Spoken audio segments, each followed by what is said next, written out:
नमस्कार, आप देख रहे हैं आरजे भारत न्यूज 7 और मैं हूं आपके साथ श्वेता। तो चलिए रुक करते हैं आज की प्रमुख और बड़ी खबर पर।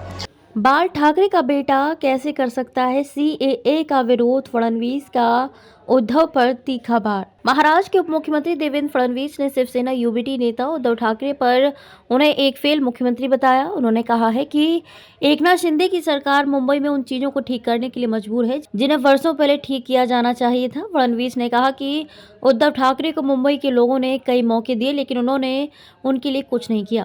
शहर में उनके द्वारा एक भी प्रतिष्ठित काम नहीं किया गया या बनाया नहीं गया। वहीं एक चैनल को दिए इंटरव्यू में फडणवीस ने उद्धव ठाकरे के मोदी विरोधी रुख के लिए उनकी आलोचना की और लोकसभा चुनाव से पहले उनकी पार्टी के साथ गठबंधन की किसी भी संभावना से इनकार किया। उन्होंने कहा कि उद्धव ठाकरे के नेतृत्व वाली शिवसेना के गठबंधन की कोई गुंजाइश नहीं है। अगर वे कोई प्रयास कर रहे हैं तो मुझे इसकी जानकारी नहीं है। हमारी ओर से उनके लिए कोई गुंजाइश नहीं है। मुझे इस बात का दुख है कि वे अपनी वोट बैंक की राजनीति के लिए अब छद्म धर्मनिरपेक्ष और तुष्टीकरण की राजनीति में लिप्त हैं। बाल ठाकरे का बेटा कैसे कर सकता है सीएए का विरोध। देवेंद्र फडणवीस ने हिंदूवादी दिवंगत नेता और शिवसेना के संस्थापक बाल ठाकरे को याद करते हुए उनके बेटे उद्धव पर जोरदार हमला बोला है।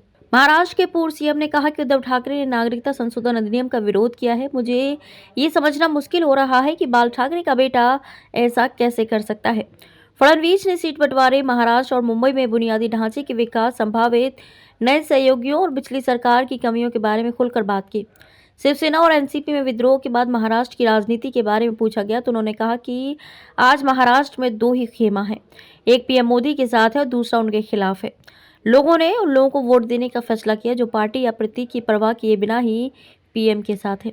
फडणवीस ने गठबंधन के बारे में कहा कि भाजपा हमेशा अपने सहयोगियों के साथ काम करती है, उन्हें साथ लेकर चलती है। उन्होंने ये भी कहा कि लोकसभा चुनावों में भाजपा के पास अधिक सीटें और विधानसभा चुनावों में सहयोगियों को बड़ी हिस्सेदारी देने का कोई फॉर्मूला नहीं है। उन्होंने कहा कि हमारे पास विधानसभा में 115 सीटें हैं, एकनाथ शिंदे के पास 50 और एनसीपी के पास 42 या 43 सीटें हैं। हम अभी भी गठबंधन में सबसे बड़ी पार्टी हैं। हमारे सहयोगी भी इसे समझते हैं, लेकिन मैं निश्चित रूप से ये कह सकता हूं कि उनका सम्मान किया जाएगा। हम विधानसभा चुनाव भी साथ मिलकर लड़ेंगे और जीतेंगे।